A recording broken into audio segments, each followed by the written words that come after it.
준호야, 할머니한테 물 좀 달라고 해. 미경이는 아이에게 말했어요. 직접 저에게 말하지 않고 말이에요.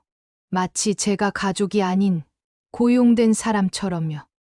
미경아, 내가 좀 아픈 것 같은데. 엄마, 아프면 약 드시고, 그래도 애들 밥은 챙겨주셔야죠. 저희도 돈 벌러 나가야 하는데, 그 순간 느꼈어요. 제가 이 집에서 엄마가 아니라 가사도우미가 되어버렸다는 것을요. 구독과 좋아요는 저희에게 큰 힘이 됩니다. 오늘의 사연도 따뜻하게 이어드릴게요. 72살이 되도록 저는 언제 제 인생을 살아봤나 싶습니다. 새벽 4시에 알람이 울리기도 전에 눈이 떠지는 것도 이젠 50년이 넘었어요. 남편이 세상을 떠난 뒤로 하루도 쉰 적이 없었거든요. 무릎이 시큰거려도 조용히 일어났어요. 큰딸 가족이 잠든 집을 깨우지 않으려고 발소리까지 조심하면서 말이에요. 거울 앞에서 회색빛 머리를 빗으면서 생각했습니다. 오늘도 어제와 같은 하루가 시작되는구나. 부엌에선 어제 밤부터 불려둔 쌀이 저를 기다리고 있었어요. 40년 넘게 해온 일이라 손은 저절로 움직였습니다. 쌀을 갈고 반죽하고 찌는 모든 과정이 몸에 배어 있었지만 예전만큼 힘이 나지 않더라고요. 예전에는 이 양의 2배도 거뜬했는데 무릎 관절이 아파서 쪼그려 앉아 일하는 것이 점점 힘들어졌어요. 그래도 멈출 수는 없었습니다. 이 돈이 생활비였고 무엇보다 딸 가족과 함께 사는 집에 공과금을 내야 했거든요. 떡을 찌는 동안 잠시 쉬면서 돌아가신 남편을 생각했어요. 여보, 당신이 있었다면 제가 이렇게까지 고생하지는 않았을 텐데. 남편이 갑작스럽게 세상을 떠난 건 미경이가 중학교 2학년, 미정이가 초등학교 5학년 때였어요. 그때부터 제 진짜 고생이 시작됐죠. 밤낮 없이 일했습니다. 떡 장사, 청소, 식당 설거지까지 할 수 있는 일은 뭐든 했어요. 그래도 그때는 목표가 있었지. 애들만 잘 키우자, 공부시키자 했으니까 2딸 모두 제 노력 덕분에 대학을 졸업하고 좋은 직장에 취직했어요. 좋은 남자와 결혼해서 각자의 가정을 꾸렸을 때는 정말 뿌듯했습니다. 내가 해냈다 싶어서요.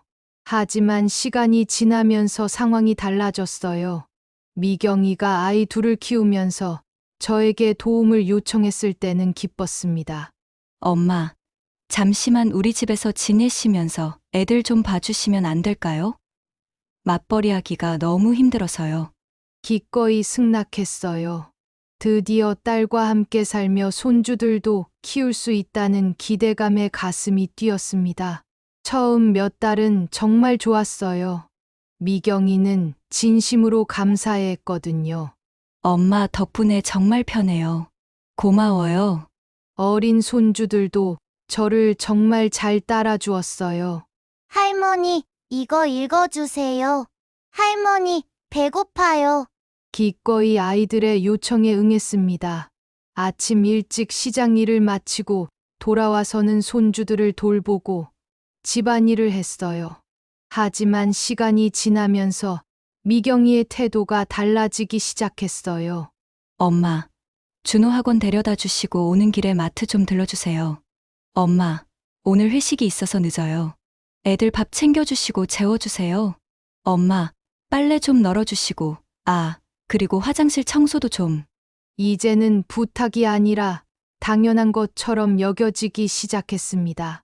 감사 인사도 점점 줄어들었어요. 사위 정수도 마찬가지였어요. 어머니, 맥주 좀 갖다 주세요. 어머니, 이 셔츠 다림질 좀 해주세요. 그래도 참았어요. 딸 가정이 화목해야 한다는 생각에서였습니다. 그런데 점점 이상했어요. 어느 날 문득 깨달았습니다. 미경이가 저를 대하는 태도가 예전과 완전히 달라졌다는 걸요. 준호야, 할머니한테 물 좀 달라고 해. 미경이는 아이에게 말했어요. 직접 저에게 말하지 않고 말이에요. 마치 제가 가족이 아닌 고용된 사람처럼요. 미경아, 내가 좀 아픈 것 같은데. 엄마, 아프면 약 드시고, 그래도 애들 밥은 챙겨주셔야죠. 저 빨리 나가봐야 돼요. 그 순간 느꼈어요. 제가 이 집에서 엄마가 아니라 가사도우미가 되어버렸다는 것을요. 시장 일과 집안일을 병행하는 게 점점 힘들어졌어요. 특히 무릎 통증이 심해졌습니다. 계단을 오를 때마다 찌릿한 통증이 느껴졌어요. 어느 날 아침, 저는 정말 힘들어서 미경이에게 솔직하게 말했어요. 미경아, 엄마 무릎이 요즘 너무 아픈 것 같아. 계단 오르기도 힘들고. 그런데 미경이는 스마트폰만 보면서 대답했어요. 그러세요? 나이 드시면 다 그런 거 아니에요? 파스 붙이시고 좀 쉬세요. 아, 정말 무심한 반응이었어요. 제가 얼마나 아픈지 눈으로 보려고도 하지 않더라고요. 그게 아니라 진짜 많이 아픈 것 같아. 밤에 잠도 못 잘 정도로. 병원에 한번 가봐야 할 것 같은데. 그제서야 미경이가 고개를 들었지만 표정이 귀찮다는 듯 했어요. 병원요? 엄마, 요즘 병원비가 얼마나 비싼지 아세요? 일단 글루코사민 같은 거 주문해 드릴게요. 정말 기가 막혔어요. 72살 엄마가 아프다고 하는데 병원비가 아깝다니요. 더 충격적인 건 그 다음 날이었어요. 제가 무릎 때문에 계단에서 미끄러져 넘어졌거든요. 다행히 큰 부상은 없었지만 정말 아팠어요. 아이고, 아야야. 신음소리를 냈는데 미경이가 짜증스럽게 말하더라고요. 엄마, 조심하셨어야죠. 조용히 해주세요. 애들 깨겠어요. 제가 넘어져서 다쳤는데 걱정은커녕 애들 깬다고 조용히 하라니요. 정말 가슴이 답답했어요. 결국 혼자 결정했어요. 제 몸인데 제가 챙겨야죠. 병원에서 엑스레이를 찍고 의사를 만났습니다. 환자분 많이 아프셨겠어요. 연골이 심하게 달아있네요. 의사 선생님이 오히려 미경이보다 제 아픈 걸 걱정해 주시더라고요. 이 정도면 일상생활에 상당한 지장이 있을 텐데 가족분들이 모르셨나요? 아, 다들 바빠서 창피해서 제대로 된 말도 못했어요. 약물 치료를 해보고 만약 호전이 없으면 수술을 고려해야 할 것 같습니다.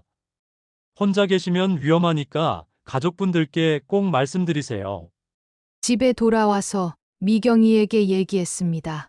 의사가 그러는데 무릎 연골이 많이 달았대. 약 먹어보고 안 되면 수술해야 할 수도 있다고. 그런데 미경이의 반응은 정말 충격적이었어요. 수술요?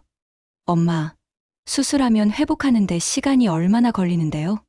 그동안 애들은 누가 돌봐요? 지금도 바쁜데. 할 말을 잃었어요. 제 건강은 안중에도 없고 오직 아이 돌봄만 걱정이더라고요. 한 달 동안 약을 먹어봤지만 별 효과가 없었어요. 오히려 더 아파졌습니다. 밤에 잠도 제대로 못 자고 아침에 일어나는 것도 힘들어졌어요. 재진에서 의사는 수술이 불가피하다고 했습니다. 더 늦으면 안 됩니다. 다음 주에라도 수술 받으세요. 집에 돌아와서 떨리는 마음으로 말했어요. 다음 주 화요일에 수술 받기로 했어. 미경이의 표정이 굳어졌어요. 걱정이 아니라 짜증스럽다는 표정이었습니다. 엄마, 하필 이때요? 다음 주에 정수 출장 가는데, 그럼 애들은 정말 어떻게 해요? 정말 어이없었어요. 제가 수술 받는 건데 남편 출장이 더 중요하다니요. 그리고 수술비도 만만치 않을 텐데, 보험 되나요? 결국 돈 얘기더라고요. 72살 엄마가 수술 받는다는데 첫 번째 걱정이 돈이라니요. 엄마 없으면 애들은 누가 돌봐요? 정말 난감하네요. 하필 왜 이런 때에 깊은 실망감을 느꼈어요. 제가 평생 딸을 위해 희생해왔는데 정작 제가 아플 때는 이런 반응을 보이다니요. 더 화가 난 건 그날 저녁에 미경이가 시어머니한테 전화하는 걸 들었어요. 어머님, 저희 엄마가 수술 받는다고 하는데, 네. 진짜 골치 아파요? 애들 돌볼 사람이 없어서. 저를 골치 아픈 존재로 표현하더라고요. 정말 가슴이 먹먹했어요. 수술 당일, 저는 혼자 병원에 갔어요. 미경이는 아이들 등원시키느라 바쁘다며 배웅도 제대로 하지 못했습니다. 엄마, 수술 잘 받으시고, 저희는 저녁에 문병 갈게요. 그래도 저녁에 와준다니 그 와중에 다행이라는 생각이 들었습니다. 병원 로비에서 다른 환자들을 봤어요. 모두 가족들이 함께 와서 걱정스럽게 지켜보고 있었습니다. 어떤 할머니는 아들, 딸, 며느리까지 와서 손을 잡아주고 있더라고요. 할머니 걱정 마세요. 우리가 다 여기 있어요. 그 말을 듣고 눈물이 날 뻔했어요. 저는 혼자였거든요. 수술실에 들어가기 전에 간호사가 물어봤어요. 보호자분은 어디 계세요? 딸이 바빠서 못 왔어요. 아, 그러시구나. 혹시 수술 중에 응급 상황 생기면 연락드릴 번호 주세요. 창피했어요. 72살 할머니가 혼자 수술 받으러 온 게 마취에서 깨어났을 때도 혼자였습니다. 다른 병실에서는 가족들의 웃음소리가 들렸지만 제 병실은 조용했어요. 목이 말라 죽을 것 같았지만 물을 달라고 할 사람이 없었습니다. 간호사 호출벨을 눌렀지만 간호사들도 바빠서 늦게 왔어요. 환자분, 괜찮으세요? 가족분들은 안 오셨나요? 바빠서 저녁에 온다고 했어요. 간호사 표정에서 안타까움을 읽을 수 있었어요. 저녁 7시가 되어서야 미경이가 나타났어요. 그런데 급하게 온 것도 아니고 커피까지 들고 왔더라고요. 엄마, 수술 어떠셨어요? 죄송해요. 준호가 학원에서 안 나온다고 해서. 아, 그리고 집에 뭐가 아무것도 없어서 마트도 잠시 들렀다 왔어요. 마트를 들렀다고요? 엄마 수술날에 마트 쇼핑이 더 중요했나 봐요. 제가 물 달라고 했는데도 한참을 찾더라고요. 물이 어디 있지? 아, 간호사한테 물어봐야겠네. 정말 관심이 없다는 게 느껴졌어요. 다른 가족들은 미리 다 준비해 오던데 15분도 안 돼서 일어나더라고요. 엄마, 집에 현우 혼자 있어서 정수 씨도 오늘 들어온다고 했고, 내일 다시 올게요. 아, 간병인은 안 구해도 되죠. 곧 퇴원하실 거잖아요. 15분이에요. 딸이 72살 엄마 수술 후 문병을 15분 했다고요. 그날 밤이 정말 길었어요. 다른 환자들은 가족들이 돌아가면서 간병하고 있었는데 저는 완전히 혼자였어요. 새벽에 화장실 가고 싶어서 간호사를 불렀는데 간호사가 안타깝게 말하더라고요. 환자분, 가족분이 와서 도와드려야 하는데 괜찮아요. 혼자 할 수 있어요. 하지만 정말 힘들었어요. 혼자서 일어나는 것도, 화장실 가는 것도. 그날 밤, 천장을 바라보며 깨달았습니다. 저는 이 집에서 가족이 아니라 단순히 집안일 도구일 뿐이구나. 아플 때 옆에 있어주지 않는 가족. 제 건강보다 집안일 걱정을 먼저 하는 딸. 수술 후에도 15분밖에 머물지 않는 딸. 간병인도 돈 아깝다고 구하지 말라는 딸. 조용히 눈물을 흘렸어요. 슬픔보다는 분노가 더 컸습니다. 평생 자신을 희생하며 살아온 것에 대한 허무함과 분노였어요. 퇴원할 때도 혼자였어요. 미경이는 택시 타고 오세요라고 하더라고요. 72살 할머니가 수술 후에 혼자 택시 타고 집에 오라니요. 집에 도착했을 때 미경이가 한 첫 마디가 이거였어요. 엄마, 이제 괜찮으시죠? 오늘 준호 학원 가는 날인데, 정말 어이가 없었어요. 괜찮으시냐고 물어본 게 아니라 이제 일하실 수 있죠? 였던 거예요. 수술 후 2주가 지났지만 딸의 태도는 달라지지 않았어요. 아니, 오히려 더 심해졌습니다. 무릎이 아파서 제대로 일을 못하게 되자 집안 분위기가 완전히 바뀌었어요. 의사는 최소 한 달은 무리하지 말라고 했는데 미경이는 그런 건 상관없다는 듯 했습니다. 아침에 일어나는 것부터 힘들었어요. 무릎에 힘이 안 들어가서 침대에서 일어나는 데만 10분이 걸렸습니다. 화장실 가는 것도 벽을 잡고 천천히 가야 했고요.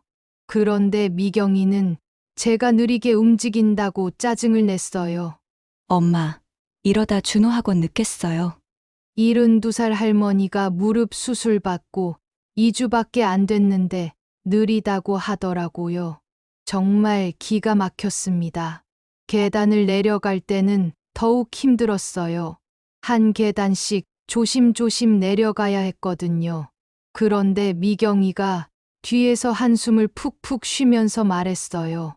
엄마, 저 좀 바쁜데, 좀만 빨리 내려가 주시면 안 될까요? 정말 어이가 없었어요. 제가 빨리 걷고 싶어서 안 걷는 줄 아나요? 무릎이 아파서 그러는 건데, 어느 날은 정말 너무했어요. 제가 무릎이 아파서 계단에서 휘청했는데, 정수가 뒤에서 혀를 차더라고요.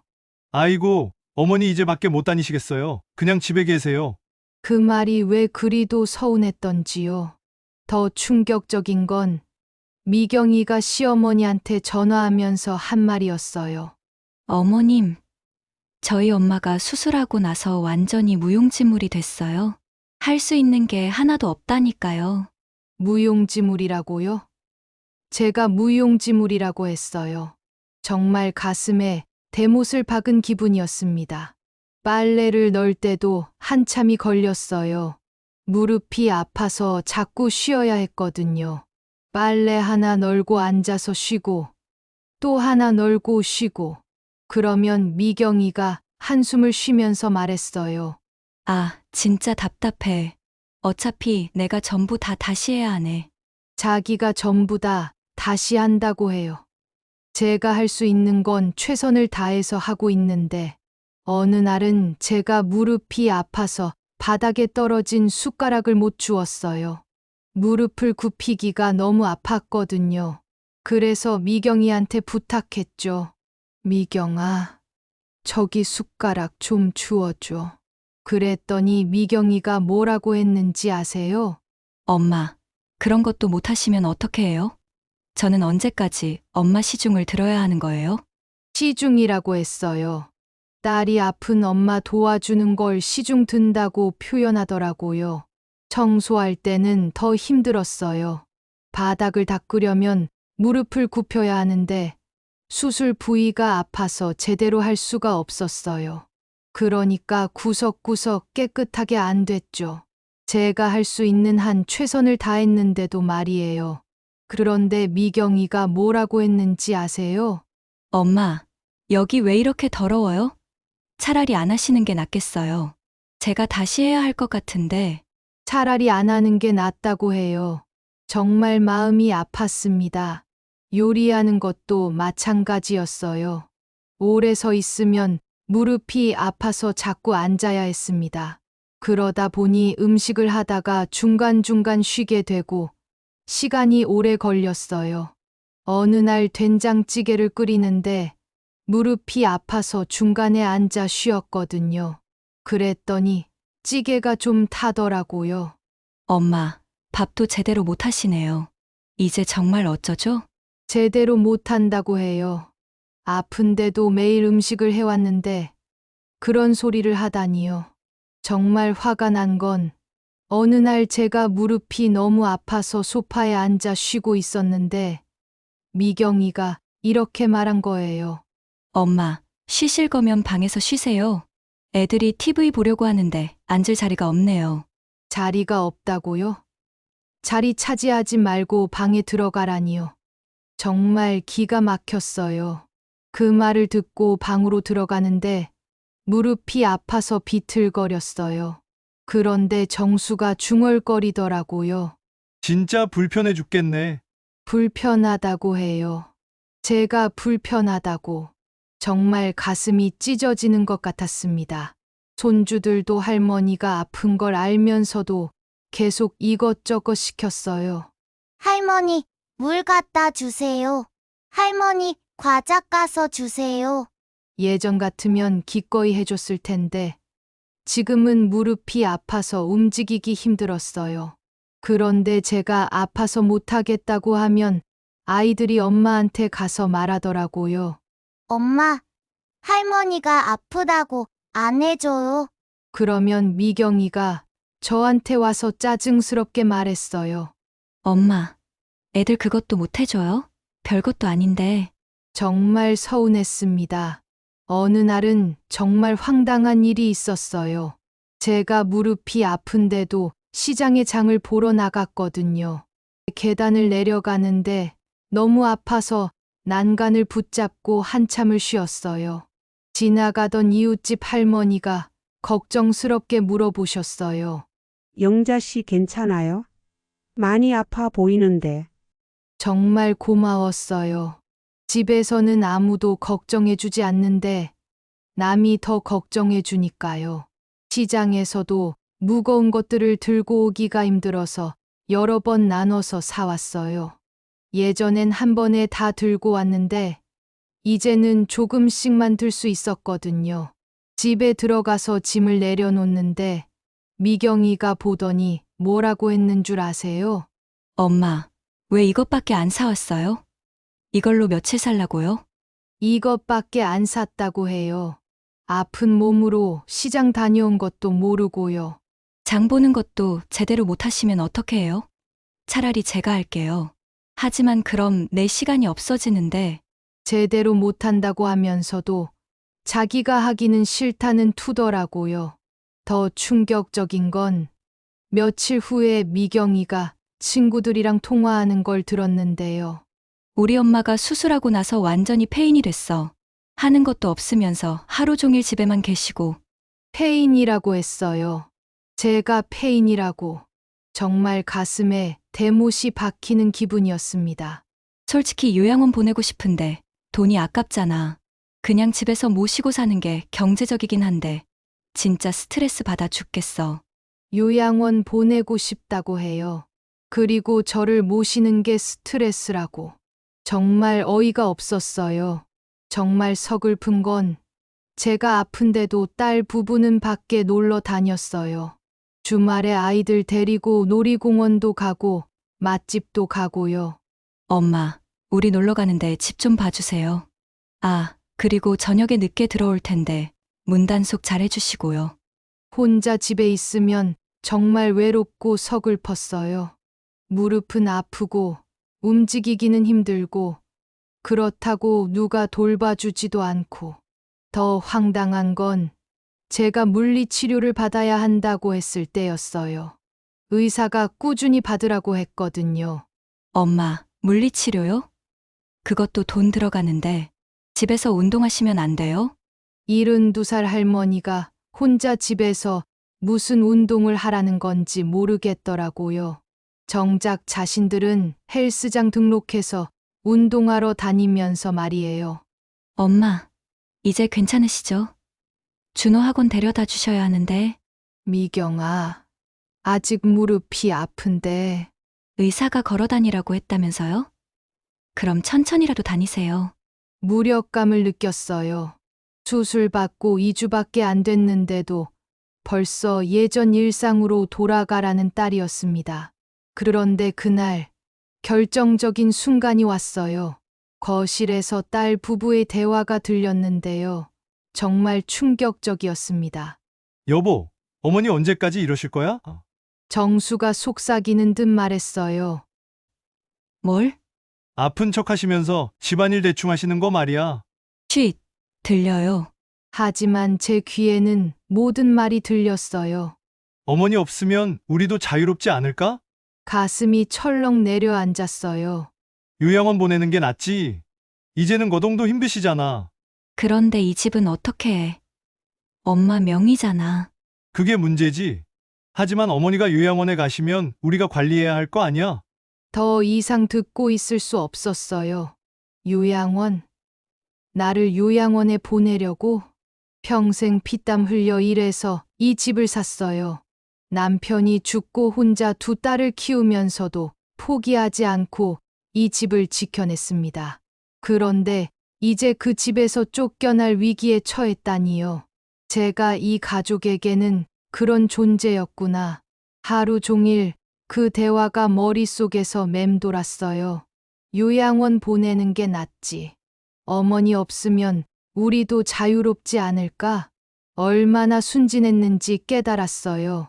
딸이 저를 모셔서 사는 게 아니라 제가 딸 가족을 돌봐주는 거였습니다. 그런데 이제 나이가 들어 몸이 아프니까 쓸모없는 존재가 되었다는 것이죠.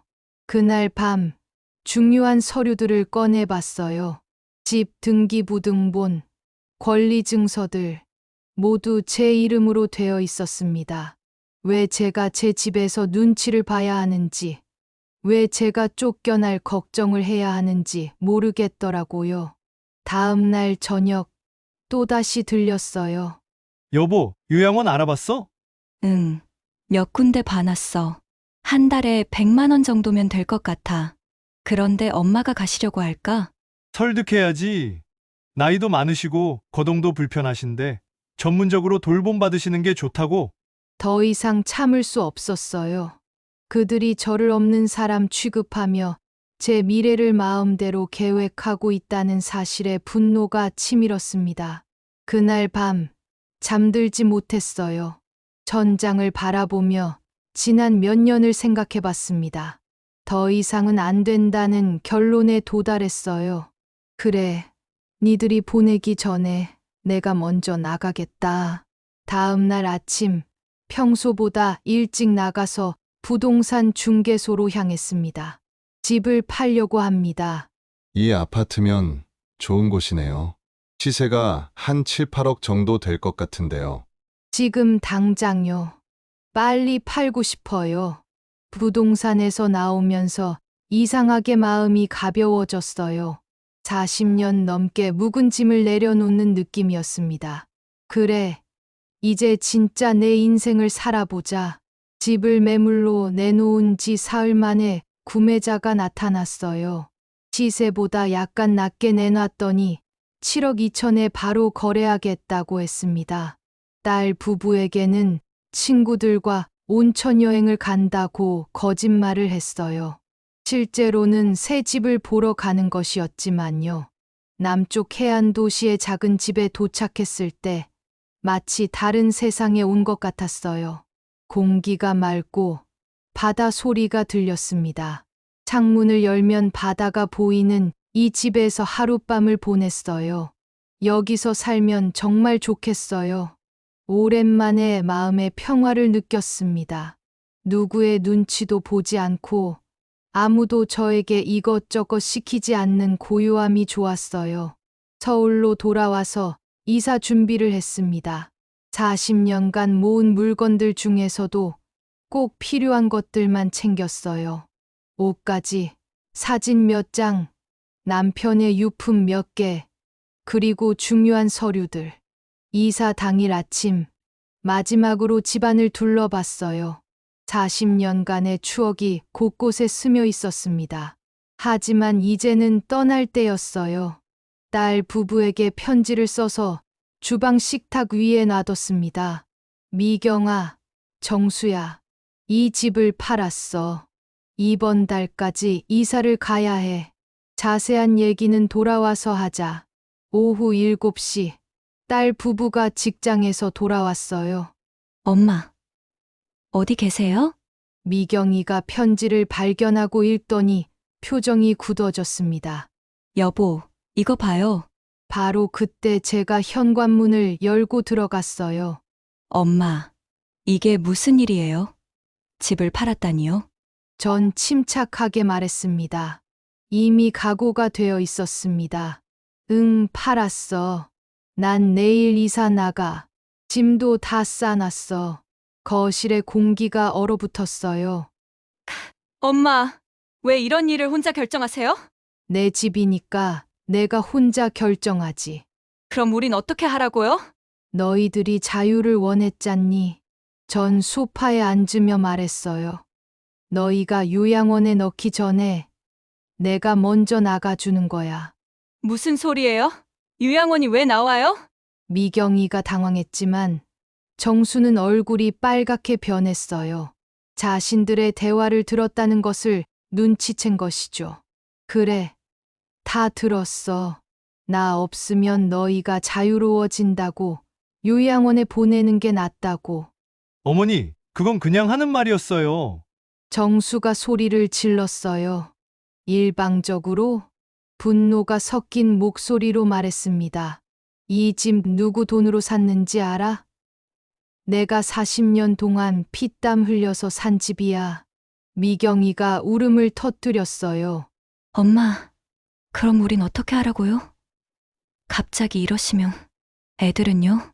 너희 애들은 너희가 키워야지. 왜 나한테 묻니? 미경아, 엄마는 이제 72살이야.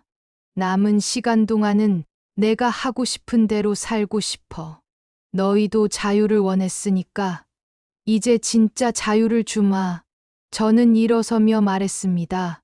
나는 내일 아침 8시에 잔금 치르고 이사 간다. 이달 안에 너희 짐들은 정리해서 빼거라. 그날 밤 집안은 조용했어요. 미경이가 몇 번 제 방문을 두드렸지만 대답하지 않았습니다. 엄마, 다시 얘기해봐요. 우리가 잘못했어요. 하지만 제 결심은 변하지 않았어요. 창밖을 바라보며 생각했습니다. 40년 묵은 짐을 내려놓은 것 같아요. 이제야 진짜 자유로워지는구나. 새로운 집에서의 첫날 아침, 파도 소리에 눈을 떴어요. 창문을 열자 푸른 바다가 펼쳐졌습니다. 40년 만에 처음으로 아무도 저를 부르지 않는 아침이었어요. 이렇게 조용할 수가. 부엌으로 가서 제가 먹고 싶은 된장찌개를 끓였습니다. 딸네 집에서는 아이들이 맵다고 해서 항상 순한 음식만 해야 했는데 이제는 제 입맛에 맞게 할 수 있었어요. 혼자 먹는 아침 식사가 이렇게 편할 줄 몰랐습니다. 누군가 빨리 먹으라고 재촉하지도 않고 설거지도 제 그릇만 하면 됐어요. 동네 산책을 나가니 사람들이 따뜻하게 맞아줬어요.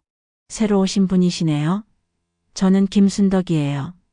시장에서 채소 장사를 하는 할머니였습니다. 영자 씨 서울에서 오셨다면서요. 혼자 여기 적응하실 수 있겠어요? 괜찮아요.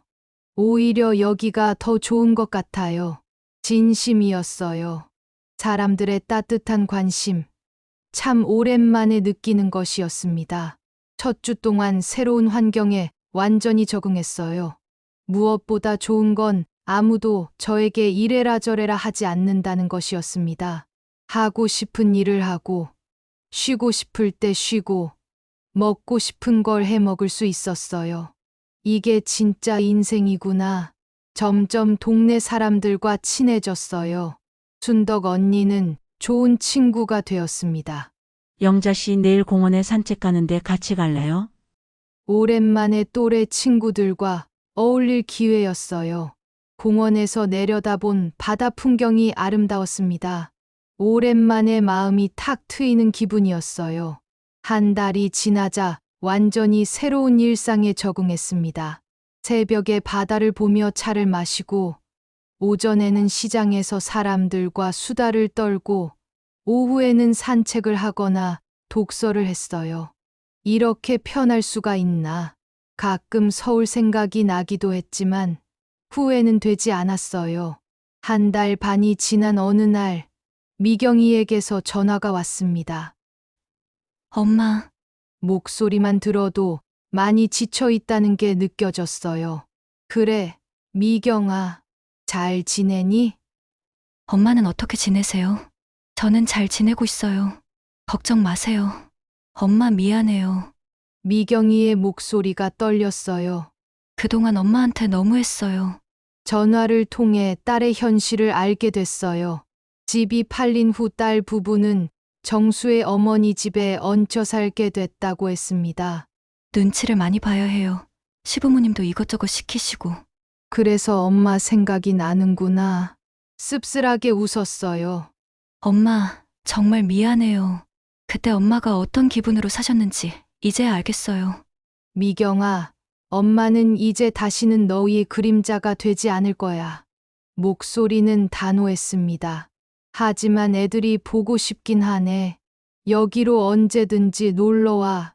그리고 분명히 해둘 게 있어. 난 이제 다시 서울로 돌아갈 생각 없어. 그리고 다시 너희 집안일 돌봐달라는 소리도 하지 마. 이제 난 내 인생 살 거야. 두어 달이 지난 어느 주말, 미경이가 아이들과 함께 찾아왔어요. 미경이는 많이 야위어 있었습니다. 할머니, 준호와 지은이가 달려와서 저를 껴안았어요. 반가웠지만 마음에서는 분명히 그어두고 있었습니다. 하루 종일 손주들과 바닷가를 걸으며 즐거운 시간을 보냈어요. 할머니, 우리랑 다시 같이 살면 안 돼요? 현우가 애교를 부렸지만 고개를 저었습니다. 현우야, 할머니는 여기서 살기로 했어. 너희는 엄마 아빠랑 잘 지내야 해. 저녁에 딸 가족이 돌아갈 시간이 됐어요. 엄마, 정말 다시 생각해 보시면 안 될까요? 미경이가 마지막으로 물었습니다. 미경아, 엄마는 이제 72살이야. 남은 시간은 내가 원하는 대로 살고 싶어. 너희 가정은 너희가 지키거라. 그리고 애들한테 할머니가 보고 싶으면 가끔 놀러 와도 된다고 해주고. 단호했지만 동시에 따뜻했어요. 기차역까지 배웅하면서 마지막 조언을 했습니다. 미경아, 이제 알겠니? 내가 어떤 기분으로 살아왔는지. 미경이가 눈물을 흘렸어요. 엄마, 정말 죄송해요. 이제라도 깨달았으니 다행이야. 딸의 어깨를 토닥였습니다. 하지만 엄마로서 충고는 할게. 내 가정은 내가 지키는 거다. 시부모님께 잘하되 너무 눈치 보지 말고 항상 당당하고 행복하게 살아라. 그로부터 6개월이 지났어요. 저는 완전히 새로운 삶에 정착했습니다. 동네 할머니들과 함께 산책도 하고 가끔 마을 잔치 때는 떡을 만들어 주기도 했어요. 사람들이 제 떡을 맛있다고 칭찬할 때의 기분은 오랜만에 느끼는 뿌듯함이었습니다. 그런데 어느 날 작은 딸 미정이에게서 전화가 왔어요. 엄마, 언니 소식 들으셨어요? 미경이? 무슨 일인데? 언니랑 형부가 이혼했어요. 순간 멈춰 섰어요.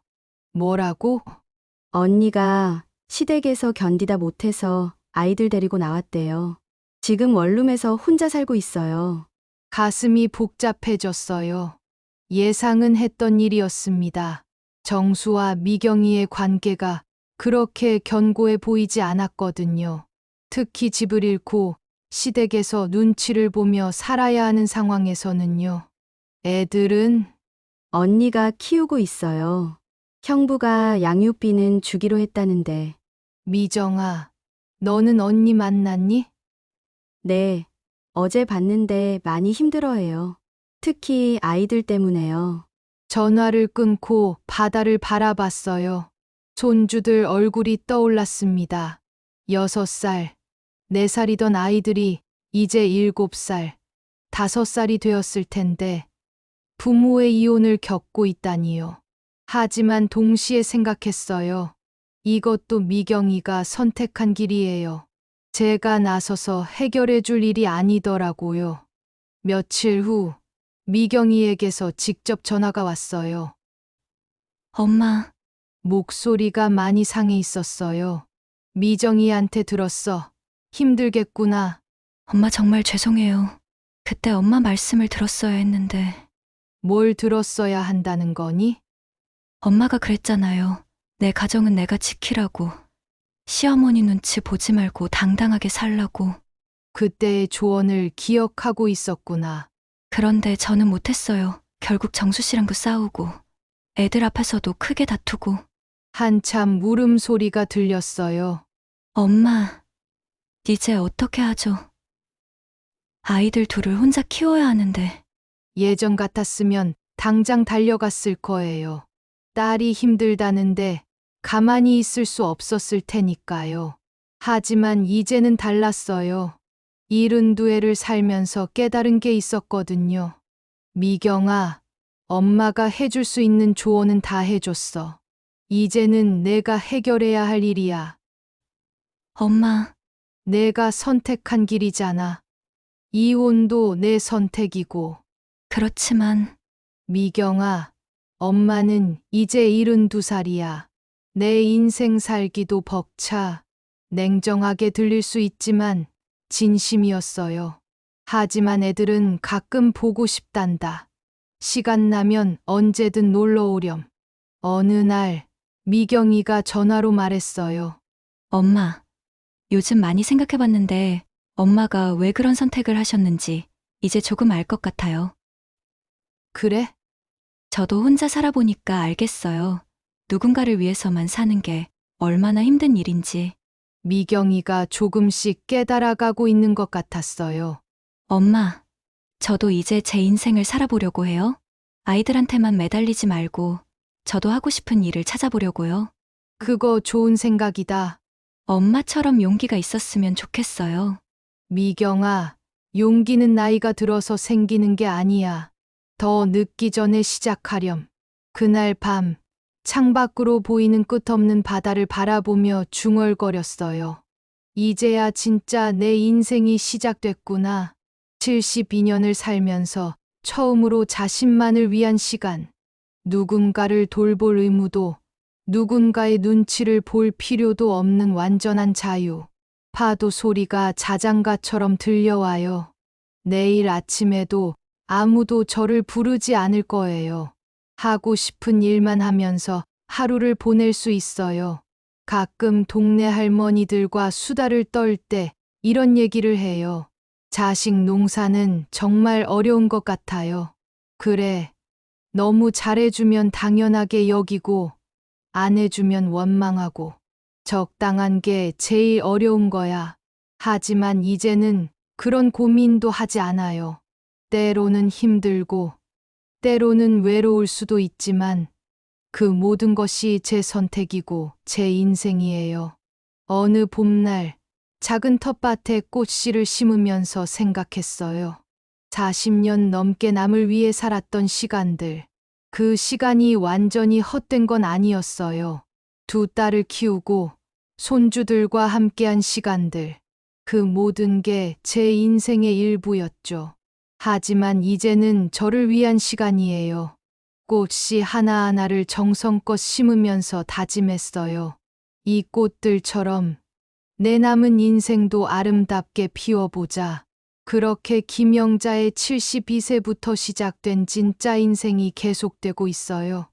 김영자님의 멋진 인생을 응원합니다. 오늘 사연도 좋으셨다면 좋아요 부탁드릴게요. 좋은 이야기로 또 찾아뵐게요.